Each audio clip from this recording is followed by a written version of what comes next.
Hello to all you YouTube people out there. How are you doing today? Well, last night I'm scrolling through my YouTube channel and I come across this shark attack video, so I decided to watch it. I don't think that was such a good idea because I had nightmares about sharks attacking me all night. And I don't even fear sharks, so I don't know why I had that, but it took me back to the day when Jaws first came out, and I'll never forget that. I was always creeped out by the music. Of course, I was young. I tell you, what did it come out? 76, I think it was? 1976, I think. So I was only 10 years old, and you know, it was made as if it was believable, as if it was real. And you know, the whole Jason and Freddy and Michael Myers thing, most of that is it could never happen, but the Jaws thing could. And I lived near the ocean. I think I was like 45 minutes away from the ocean, and it was just incredible to think that you know, you could be out swimming in knee-deep water, and next thing you know, a shark comes up and grabs you and just pulls you away and, you know, eats you up. And a bunch of other sharks could, you know, be right around the corner, you know, waiting for the one shark to pull you back, you know, back to the deep. So anyways, I don't know. Yeah, after I watched that movie for the first time, the first time going back to the ocean itself, I just kept hearing the Jaws music, you know, and it was scaring me. I didn't really want to go in the water for a while.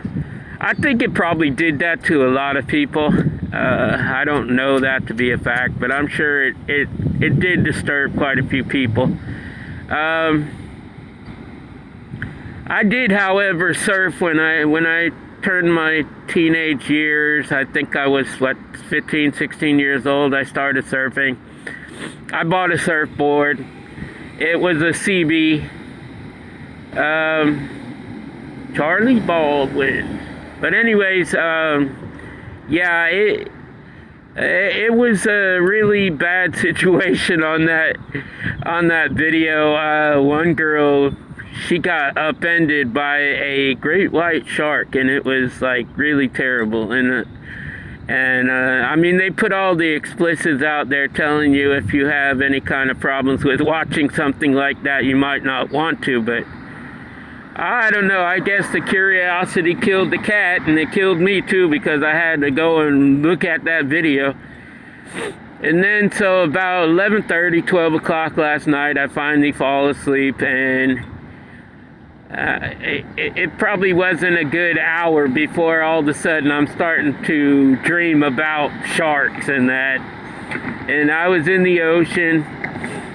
I had 3 of my 4 kids with me, and I just started screaming loudly because I seen all these fins around, and I tried to get them out of the water and I couldn't, and one grabbed my ankle and started pulling on me, and I seen one of my sons get pulled out. I had to swim after him. I saved him, and I woke up right after that, so I don't know if anybody got eaten or whatever, but I was lucky that I actually woke up when I did, because I don't like to watch sad endings or anything like that.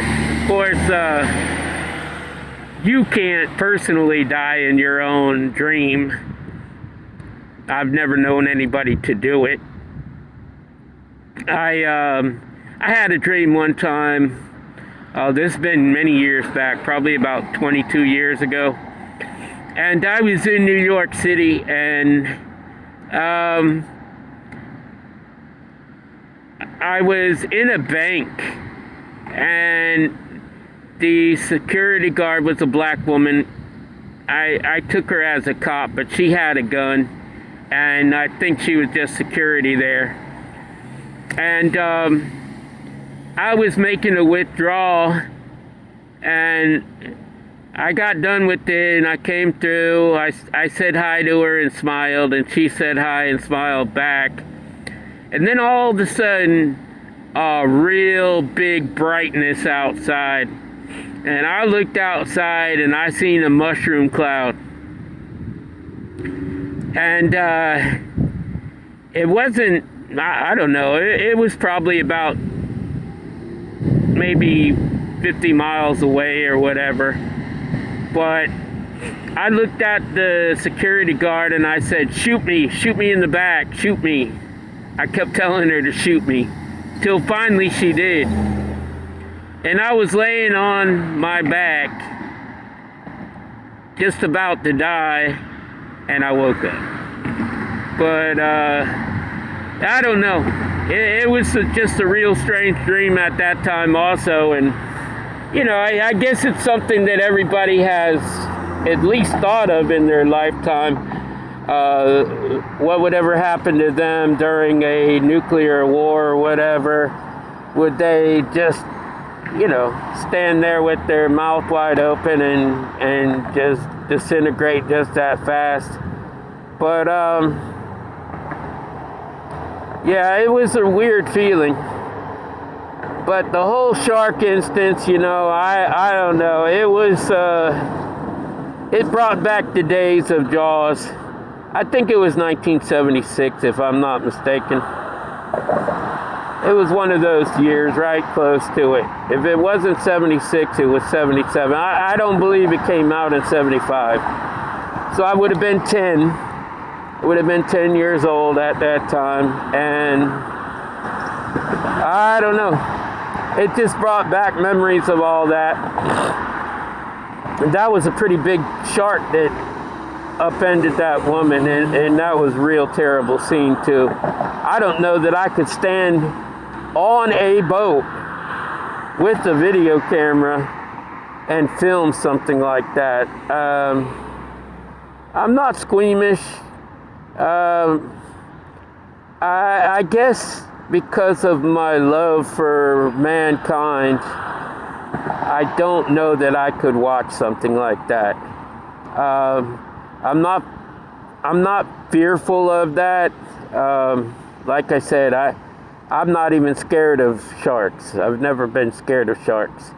There is one thing and one thing only that I am afraid of growing up in Florida, but I will not reveal that to anybody. I don't think personally that everybody should know what your fears are. Maybe somebody might try to use that against you. And I don't know that I want to reveal that to people that I don't really even know. Even though I love you all, I mean, even if you're my enemy, I still love you. You know, whoever you are, I love you. You can't do anything to me that would make me not love you. You could shoot me 100,000 times and I'll still love you. You know, I'll be dead, but I'll still love you. And, you know, that's just how it goes. Nothing you can do will cause me to not love you. It's not going to happen. So, but I just wanted to say that about the whole dealings that I had with that video last night. I should not have watched that video. I'm still kind of kicking myself for watching it last night. I mean, reality is reality, of course. And I'm not in a position at this moment in time that I could go to the beach. Where I'm at right now is probably 10 hours away from the closest beach. So I don't look at that happening anytime soon. And I'm quite thankful for that. The farther I am from the beach, probably the better I am. Some of you probably love the beach, and that's cool. Hey, kudos. But I don't. I'm more of an outdoorsy guy. I could go out in the woods and live in a tent for months at a time, As long as there's enough food to live off of the land, I would need to find a way to get, the essentials like toilet paper and, soap and shampoo and stuff like that. But, even if I could figure out how to do all that, I would do it. I would live in the woods, because there's going to come a day here soon enough that you're going to wish that you're not in a major city. Like you're somewhere out towards the country. And that day is going to be on us before you even know it. It doesn't take long.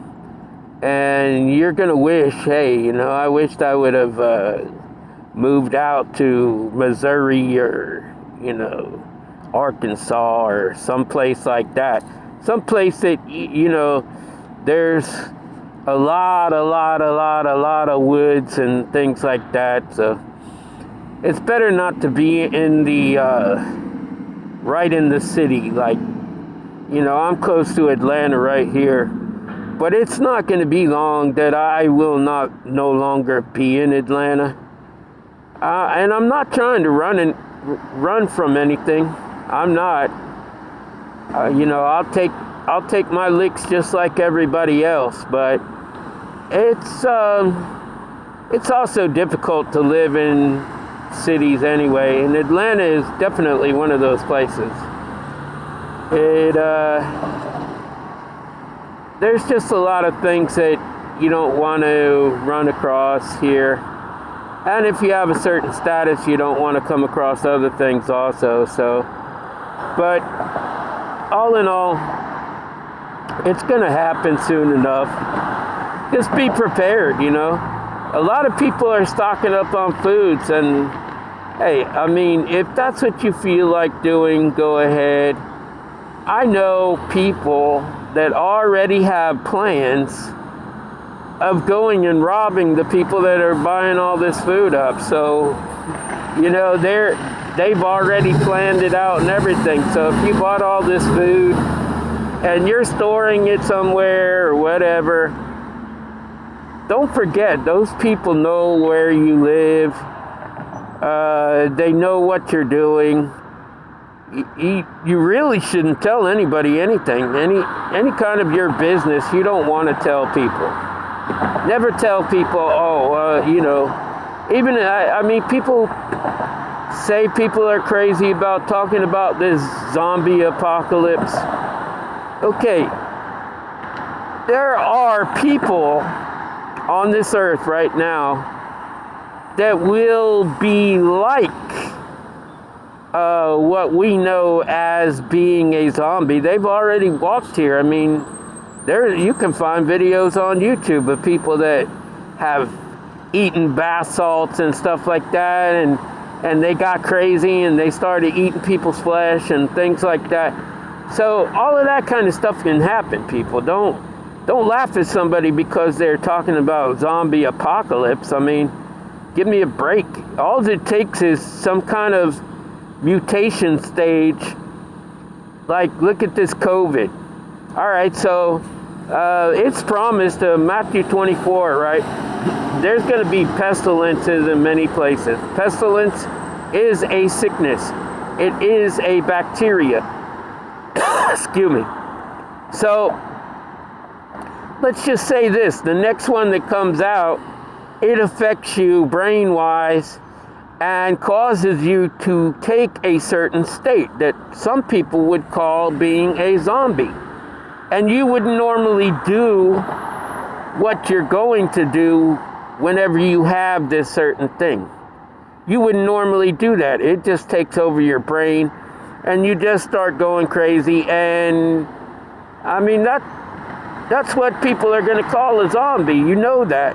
there'll be people on the news, hey, we have an outbreak in such and such a city. Don't ever think that kind of stuff cannot and will not happen, because it's going to happen. It's going to happen. I'm not crazy. I just know it's going to happen, all right? I could already tell you it's going to happen. Believe it's going to happen. But it's not because of that, I believe that everybody should have a forewarning of what's going to take place. Don't live in the dark, and then, whenever it comes to be, then you're just going to be sitting there like, well, what do I do now? You already have to have a backup plan of what you're going to do. If you're just going to throw your hands up in the air and wave them like you just don't care, and go ahead and, come what may, whatever happens, happens, go ahead. I mean, there's going to be a lot of people like you. A lot of people are going to do that same thing. Or be like my mom and her husband. I mean, her husband's, 81, and my mom is 78, okay? They are not going to go anywhere. They're just going to sit right there and let whatever happens, happen. And that's cool because of their age, What are they going to do? Go riding off into the country somewhere? No, they're not going to do that. They've already lived, a pretty long life, and, I know they're not going to try to run away or anything like that, but there will be a lot that try. And some of you that try are not going to make it. Some of you that try are, but not many. So,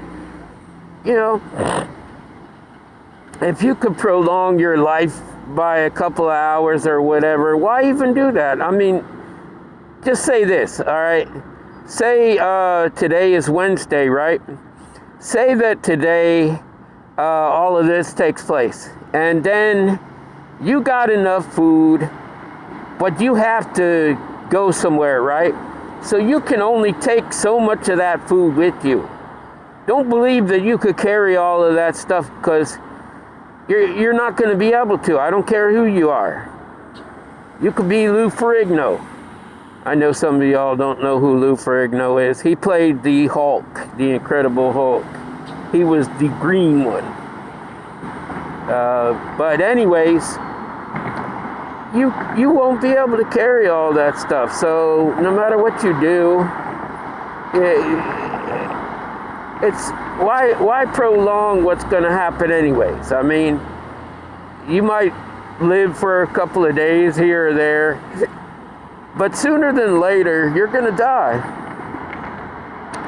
So why are you trying to buy yourself extra time? I mean, just truthfully, why would you try to buy yourself extra time?